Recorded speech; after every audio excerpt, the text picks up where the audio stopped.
आरक्षण पर आपने स्टेटमेंट दिया है कि आप रिलीजन बेस्ड आरक्षण हटा देंगे, खत्म कर देंगे। निश्चित रूप से इस देश का संविधान धर्म के आधार पर आरक्षण से सम्मत नहीं है। हमारे संविधान में धर्म के आधार पर आरक्षण की कोई प्रोविजन नहीं है। कांग्रेस ने अपीसमेंट की पॉलिटिक्स के लिए एक गैर कानूनी रूप से आरक्षण थोपा है।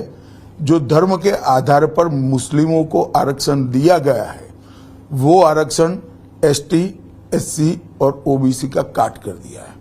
और ये कह रहे हैं कि हम झूठ बोल रहे हैं, तो मैं उनको कहना चाहता हूं कि आप देश की जनता के सामने स्पष्ट कर दो कि हम धर्म के आधार पर आरक्षण नहीं करेंगे। क्या डर है? लेकिन आपकी अलायंस पार्टी है चंद्रबाबू नायडू की तेलुगु देशम पार्टी, जिसने एनडीए मैनिफेस्टो रखा और उसमें माइनॉरिटी अपीजमेंट है इसी तरह की। नहीं, देखिए वो उनका मैनिफेस्टो है, मेरी पार्टी का नहीं। एनडीए मैनिफेस्टो, एनडीए मैनिफेस्टो उन्होंने लिखा है, मगर वो हमारा मैनिफेस्टो तो हम घोषित कर चुके हैं।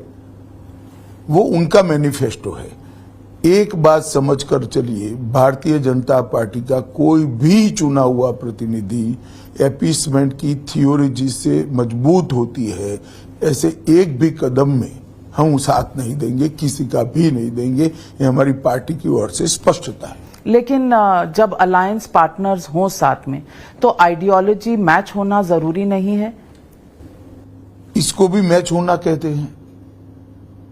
पार्टनर हमारी आइडियोलॉजी मैच करे वो भी मैच होना होता है। देखिए, कुछ मुद्दे ऐसे होते हैं जो पार्टी के कोर मुद्दे हैं। हम इस देश में से जातिवाद, परिवारवाद, भ्रष्टाचार और तुष्टीकरण, ये चारों नासूरों से मुक्त लोकतंत्र चाहते हैं और 14 से मोदी जी ने इसको लगभग देश में एस्टेब्लिश कर दिया है। लेकिन आंध्रा में सीट जीतने के लिए अगर आपकी अलायंस पार्टनर माइनॉरिटी अपीजमेंट करती है तो आप अपने आप को अलग करेंगे। और यही जगन रेड्डी का भी आरोप है कि मोदी का चेहरा पहले था उस एनडीए मैनिफेस्टो पे, पर बाद में मगर बाहर ही नहीं आया मैनिफेस्टो। जगन जी कहाँ देखा है चेहरा, मुझे मालूम नहीं। शायद स्वप्न में उनको मोदी जी दिखते हैं कि उनका चेहरा है, क्या करना है। मैनिफेस्टो तो बाहर आया तो चेहरा नहीं था। अब मैनिफेस्टो बाहर आने से पहले उन्होंने चेहरा कहाँ देख लिया, वो जगन जी बताए तो मालूम पड़े।